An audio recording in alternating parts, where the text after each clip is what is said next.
इस वीडियो में ये देखते हैं कि वीआईटी में मतलब जब भी एमसीए के लिए कुछ भी का एग्जाम्स होता है किसी भी सब्जेक्ट को लेके, तो मार्किंग स्कीम कैसा रहता है, मतलब इंटरनल में क्या मिलता है, एक्सटर्नल में क्या मिलता है, इस तरीके से। तो देखो, इंटरनल जो होता है, इंटरनल एग्जाम, वो होता है तुम्हारा 60 मार्क्स का, जो कि तुम्हारे क्लासेस चलते रहेंगे, तुम्हारी एग्जाम्स होती रहेंगी, वो है। और एक होता है एक्सटर्नल, जब तुम्हारी पूरी क्लासेस फाइनल हो जाएंगी और तुम फाइनल एग्जाम दोगे, इसको फाइनल भी बोल सकते हो। इसकी एग्जाम जब तुम दोगे तो इसका नंबर होता है 40 नंबर। अब ये कैसे डिवाइड होता है, तो देखो, इंटरनल में क्या क्या होता है। पहला होता है क्विज, सबको पता है क्या होता है, डीए और कैट। ये तीन एग्जाम मिला के इंटरनल का होता है। लेकिन कैसे होता है, तो क्विज, इसमें तुम्हारा 10 मार्क्स का होता है। जनरली 10 क्वेश्चंस होंगे, ऑब्जेक्टिव टाइप, ठीक है। और 10 मार्क्स 10 क्वेश्चन। और ये प्लेटफॉर्म जो होगा वो एमएस टीम्स का ही होता है, जहाँ पे क्लासेस चलती है। तो किसी एक दिन शेड्यूल किया जाएगा, असाइनमेंट आएगा, तुमको बनाना होगा। तो ये चीज है क्विज का। डिजिटल असाइनमेंट, डीए मतलब डिजिटल असाइनमेंट। अब डिजिटल असाइनमेंट्स में दो होते हैं, डीए 1 और डीए 2। इसमें क्या होता है, दोनों का सेम ही सिनारियो है। मैं एक को समझा देता हूँ कि जैसे क्या होता है डीए में, कि यहाँ पे 10-10 नंबर का ये भी होता है, डीए 1 और डीए 2 दोनों 10 नंबर के होते हैं। इसमें क्या होता है कि इसमें कुछ क्वेश्चंस दिए जाते हैं, वो फैकल्टीज के ऊपर है कि वो कितना क्वेश्चन देते हैं, लाइक 3, 4, 5, 6। ये डिपेंड करता है कि ये कौन सा फैकल्टी तुमको पढ़ा रहे हैं और वो कितना क्वेश्चन दे रहे हैं। तो डीए 1 होता है 10 नंबर का, डीए 2 होता है 10 नंबर का, इतना क्वेश्चन। और तुमको ये दिया जाता है वीटॉप पे, वीआईटी का वीटॉप जो है उस पे अपलोड करने के लिए। ठीक है, इसको अपलोड करना पड़ता है, बना के पेपर पे सॉल्व करके, इसको फोटो स्कैन करके पीडीएफ बना के अपलोड करना पड़ता है वीटॉप पे। और वीटॉप पे सिर्फ वर्ड फाइल या पीडीएफ ही अपलोड होता है, जिप फाइल वगैरह नहीं।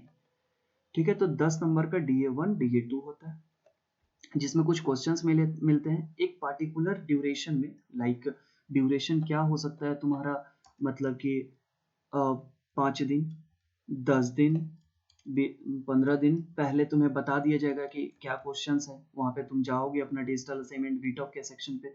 हाँ, जिनको वीटॉप नहीं पता है कि क्या होता है, वो पिछली वीडियोस देख ले, उनको पता चल जाएगा कि वीटॉप क्या है।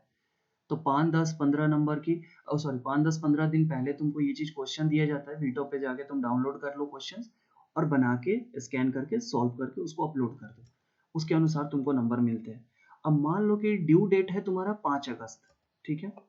लेकिन 5 अगस्त को वो जनरली 12 बजे तक रहता है, मतलब रात को 11:59 से पहले तुम्हें अपलोड करना पड़ता है। यदि 11:59 के बाद किए तो वो अपलोड नहीं लेगा। ठीक है। अब यहाँ पे क्या होता है कि मान लो कि, सॉरी, यहाँ पे 5 अगस्त होगा, यहाँ पे मान लो कि क्या है कि 11:59 में तुमको अपलोड करने रहते हैं। अब क्या हो गया कि तुमने 5 अगस्त को नहीं अपलोड किया बाई एनी रीजन, तो क्या होगा। तो इस केस में तुमको फैकल्टी को, जो भी फैकल्टी होंगे उनसे रिक्वेस्ट करना होगा।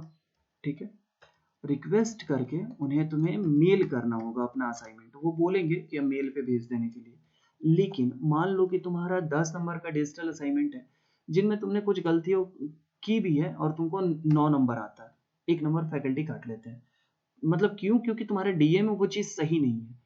लेकिन लेट अपलोड के वजह से, मतलब तुमने टाइम पे अपलोड नहीं किया, इसकी वजह से 1 या 2 नंबर फैकल्टी जानबूझ के काटते हैं उस चीज के लिए, क्योंकि उनको भी यही रूल, वही प्रोविजन ही है।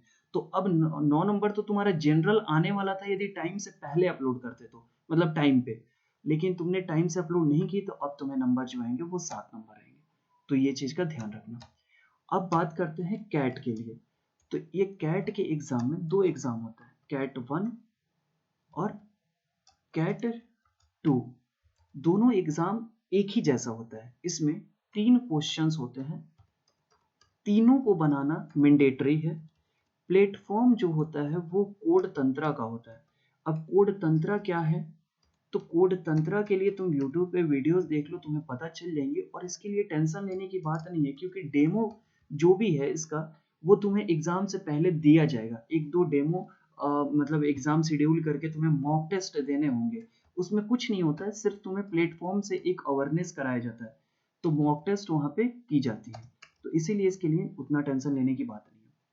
3 क्वेश्चंस होते हैं जिनका फुल मार्क्स 30 होता है, फुल मार्क्स, ध्यान से सुनना, लेकिन उसमें तुमको उसका वेटेज जो होता है वो 15 मार्क्स का ही लिया जाता है। मतलब यदि तुम्हें 30 में से, यदि मान लो तुमने 3 क्वेश्चन में से बनाए और तुम्हें हर क्वेश्चन में 5-5 नंबर, यानी कि टोटल जोड़ के 15 मिलते हैं आउट ऑफ 30, तो इसका जो कंसीडर, मतलब ये तुम्हारा ध्यान से देखोगे तो 50% है, 50% नंबर।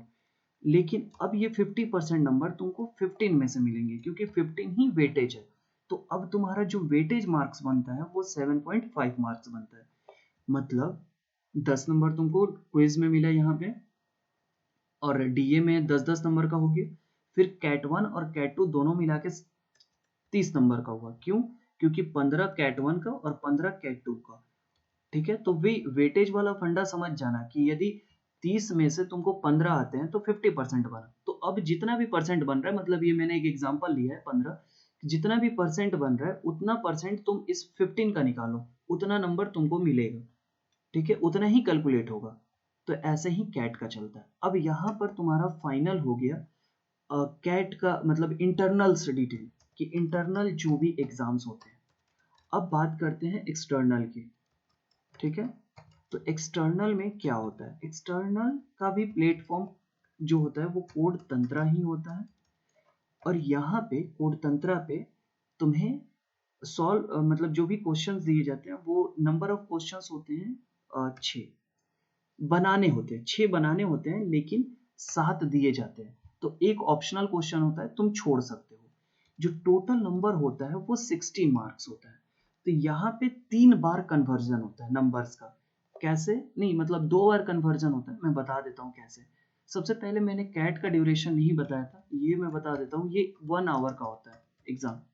और यहाँ पे जो ये एग्जाम होता है फैट वाला, ये 2 आवर्स के लिए होता है।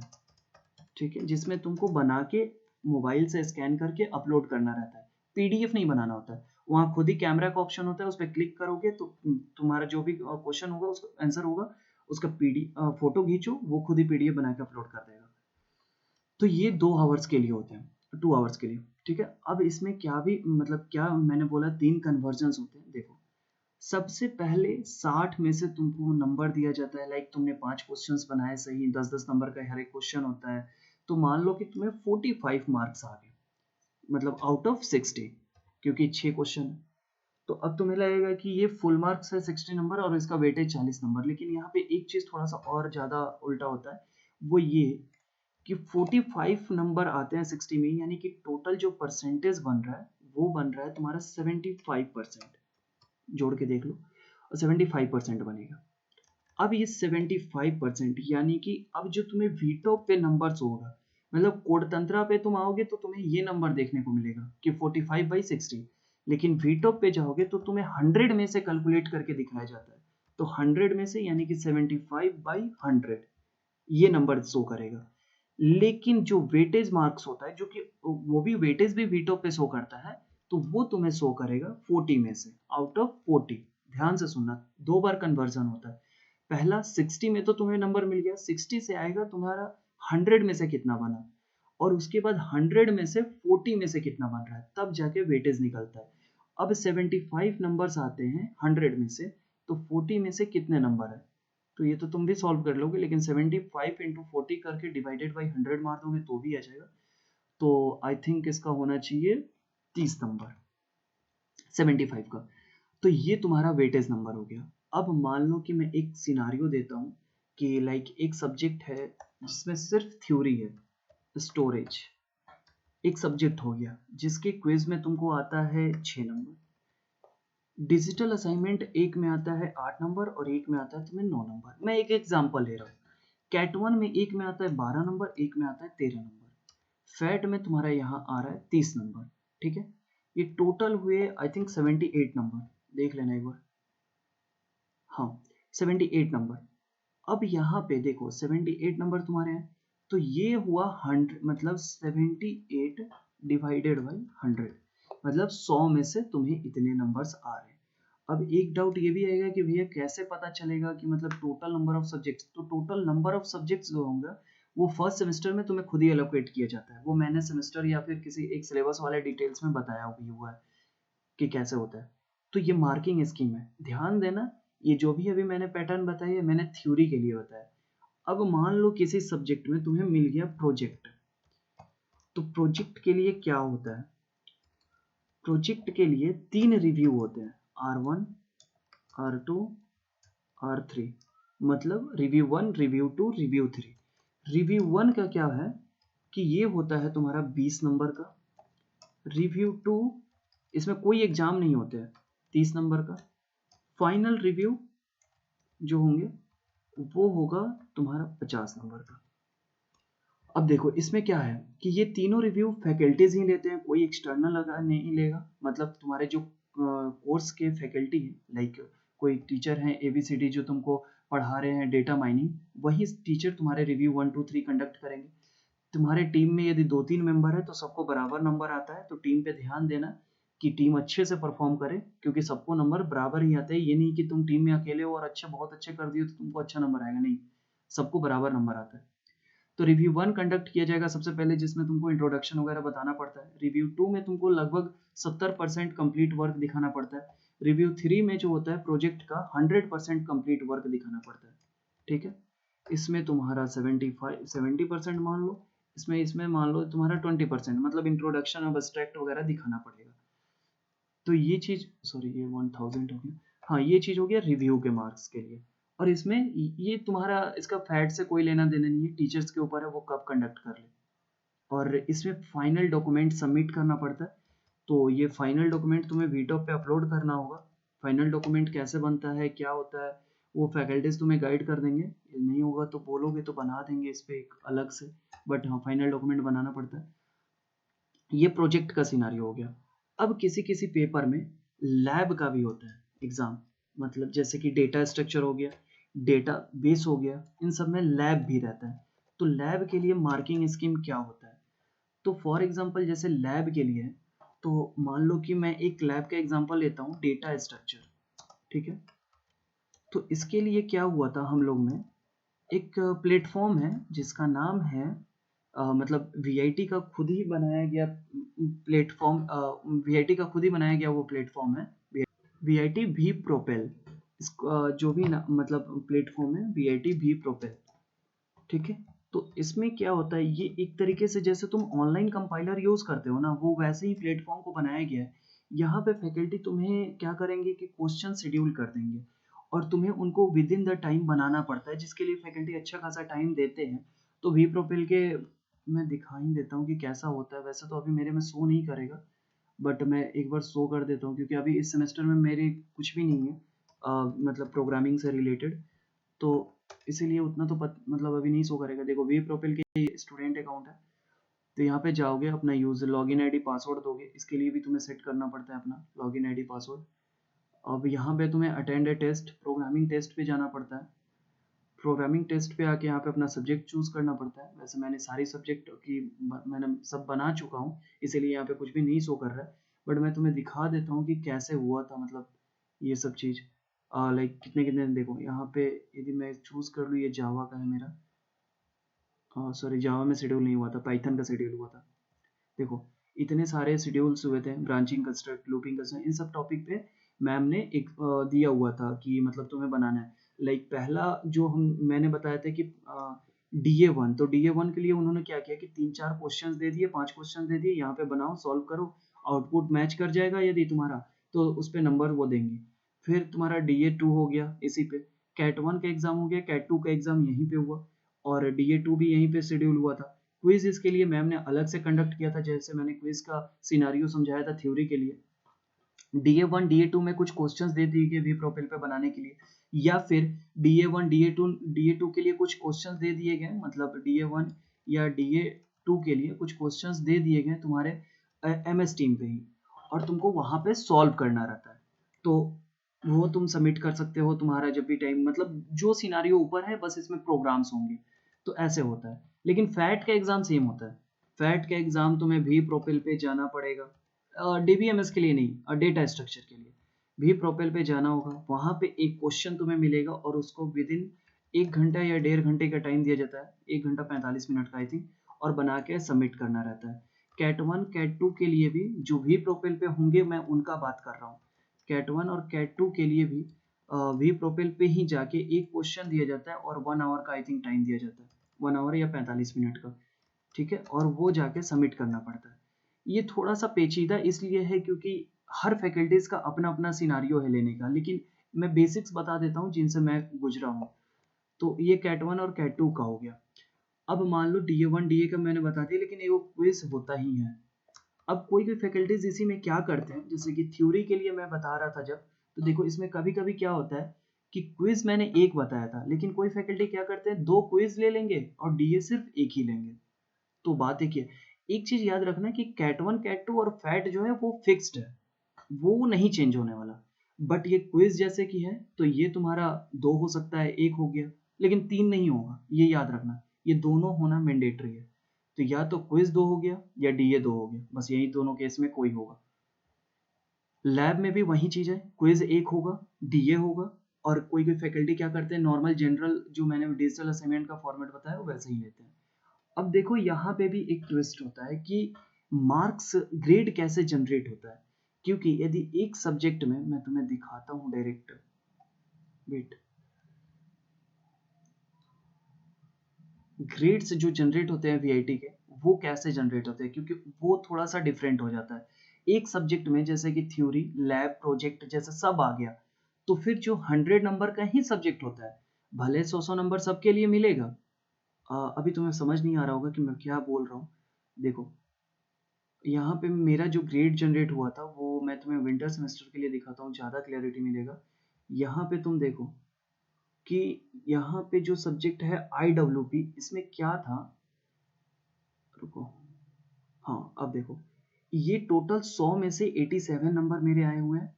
ये देखो ये क्रेडिट है, ये 4 क्रेडिट का ये सब्जेक्ट था, 2 क्रेडिट थ्योरी के लिए, 1 क्रेडिट लैब के लिए, 1 क्रेडिट जे कंपोनेंट के लिए, जे कंपोनेंट यानी प्रोजेक्ट के लिए।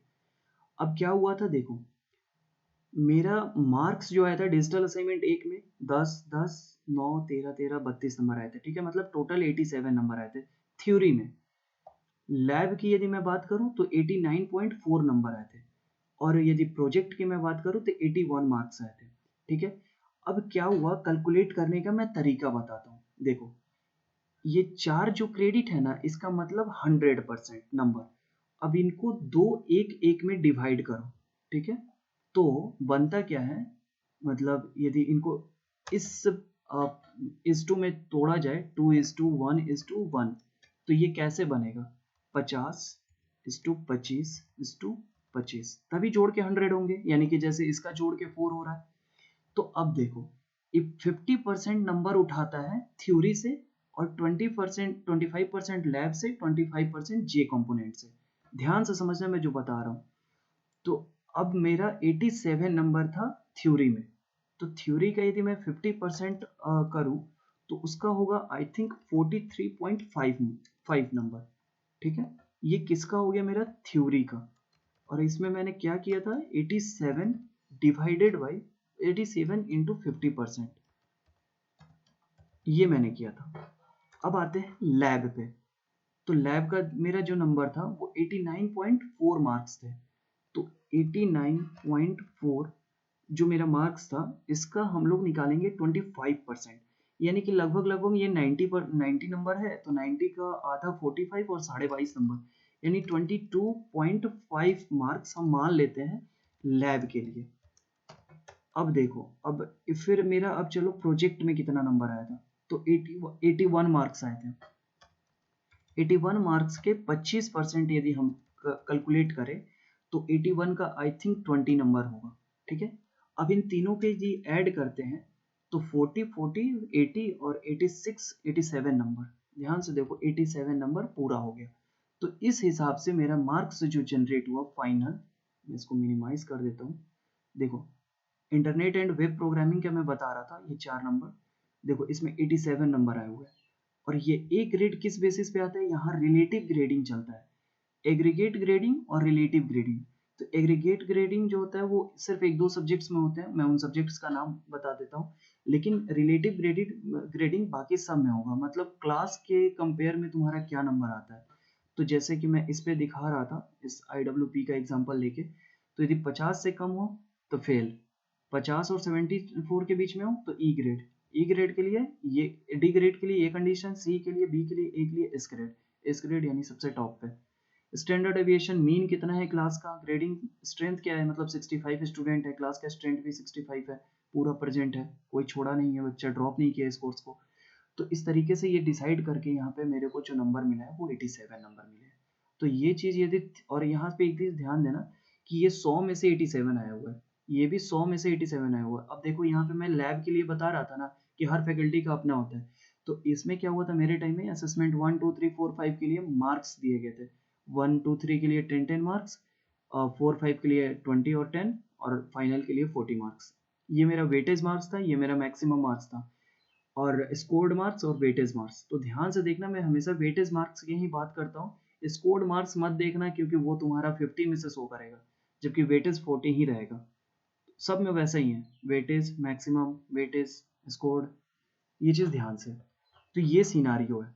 अब मान लो किसी सब्जेक्ट में, जैसे मैं इस डेटा माइनिंग के सब्जेक्ट्स को कंसिडर करूँ, तो इसमें ये भी 4 क्रेडिट का है, लेकिन यहाँ पे 3 क्रेडिट थ्योरी के लिए, 1 क्रेडिट लैब के, जे कंपोनेंट के लिए, जे कंपोनेंट यानी प्रोजेक्ट। तो ये 81.33 का, देखो अब मैं इसको बांट के दिखाता हूँ कि इसको हम लोग डिवाइड कर दो 3:1 में, ठीक है। तो 3:1 करोगे, यानी कि अप्रॉक्स जो बनेगा वो 67:33 बनेगा, मतलब 100% का। तो 67% कंसीडर किया जाता है इस थ्योरी नंबर का, और प्रोजेक्ट का 33%। इस तरीके से तुम्हारा नंबर जनरेट होता है। रिव्यू 1 2 3 मैंने जो बताया था सेम है। यहाँ पे 2 डिजिटल असाइनमेंट, एक क्विज हुए थे, ये थ्योरी के लिए एकदम सेम सिनारियो जो मैंने समझाया था।